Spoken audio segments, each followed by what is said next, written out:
葡萄牙人嚟澳門之後，澳門喺海上貿易同埋中外文化交流佔有重要嘅地位。但係隨住時代發展嘅需要，雖然海岸已經唔存在，但係呢度依然保留住濃厚嘅歷史痕跡。今日由我同建築師呂澤強先生為大家一齊介紹漫步澳門街之認識澳門嘅其中一條路線——邂逅海岸系列之昔日海岸。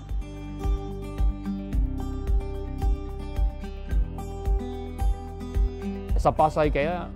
關前街係澳門其中一個最繁華嘅街道之一嚟嘅。點解佢叫做關前街咧？以前咧呢度咧係真係有一個關口嘅，佢係咧粵海關7個總口之一，叫做咧關部行台嘅。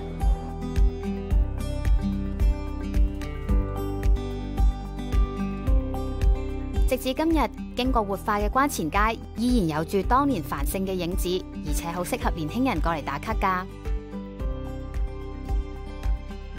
咁19世紀之前咧，由大關斜巷去到今日嘅康公廟一帶，其實都係海嚟嘅。咁喺草堆街附近咧，我哋今日咧會見到好多咧好窄嘅街道嘅。咁其實咧呢啲咧係以前嘅通去碼頭啦同埋渡口嘅一啲路嚟嘅。咁後嚟咧填咗海之後咧，逐漸起咗一啲房屋之後，咁就形成咗我哋今日見到嘅好多呢啲咁嘅窄嘅道路。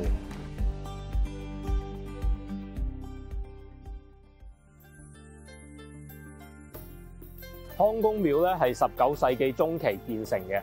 佢比較特別咧係門前咧有一對手工精緻嘅紅色嘅梁架，同埋咧佢門上邊咧有寫住堯天順日，寓意太平盛世嘅呢個彩門嘅。加上昔日咧廟前咧興旺嘅集散地，咁從呢啲特點咧，我哋可以咧睇到咧康公廟以前咧應該係香火非常之鼎盛嘅。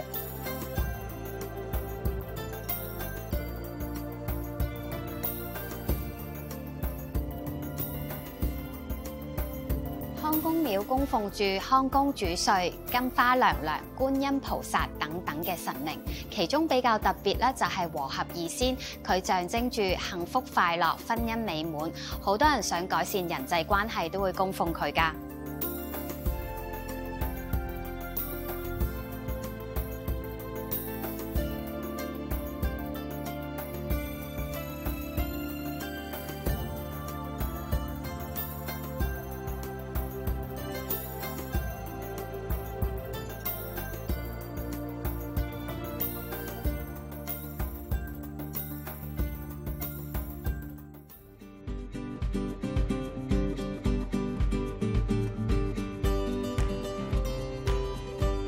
現時已經成為咗旅遊熱點嘅福隆新街，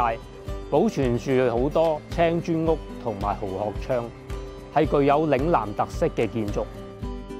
而喺福隆新街風月場所仲好興旺嘅年代，入邊都住住唔少嘅青樓女子，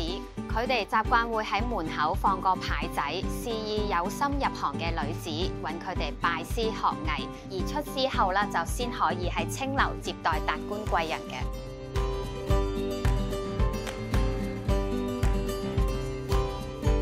雖然二戰之後澳門開始禁煙禁娼，呢度再冇昔日嘅風采，